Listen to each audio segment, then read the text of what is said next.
តែខ្នាតធំនេះខ្ញុំមិនដែលបង្ហាញទេសម្រាប់ខ្នាតធំនេះតម្លៃណែលើសពីខ្នាតទូចតែ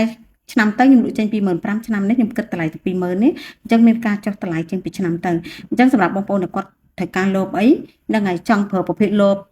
ប្រភេទដូចលបប៉តខ្នាតទូចៗអញ្ចឹងតែគាត់ចង់បានខ្នាតធំគាត់អាចមើលខ្នាតនេះបានចាស់មុខ5 ទឹកកម្ពស់វា1 ម៉ែត្រ 2 ទឹកចាកម្ពស់វាខ្ពស់ហើយមុខវាធំបងប្អូនចាធំមែនតើបងប្អូនមើលតម្រងលបពីរហ្នឹងណាសាច់ក្រាស់នេះគឺខ្នាតទូចហើយលបនេះគឺខ្នាតធំហើយលបហ្នឹង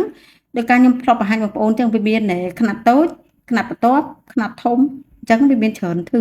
តម្រងវាខុសគ្នាម្លេចហើយកម្ពស់វាខុសគ្នាបន្តិចអញ្ចឹងណាប៉ុន្តែខ្ញុំនិយាយខ្នាតនេះគឺខ្នាតធំតែម្ដងចាខ្នាតធំនេះតម្លៃ 25,000 កាលពីមុនតែឥឡូវនៅតែ 20,000 ទេអញ្ចឹងសម្រាប់បងប្អូនដែលយក5គឺ free ដឹកជូនណាសម្រាប់ខ្នាតនេះហើយអញ្ចឹងបងប្អូនដឹងហើយថាកន្លែងខ្ញុំគឺកន្លែងដែលយើងផ្ដោតលើឧបករណ៍នេសាទបងប្អូនអត់បាច់ភ័យថាកន្លែងខ្ញុំមានអីវ៉ាន់បង្ហាញថាអត់ stop អីអត់បាច់ភ័យទេព្រោះអីវ៉ាន់យើងមាន stop ការផ្គត់ផ្គង់បងប្អូនពីមួយឆ្នាំទៅ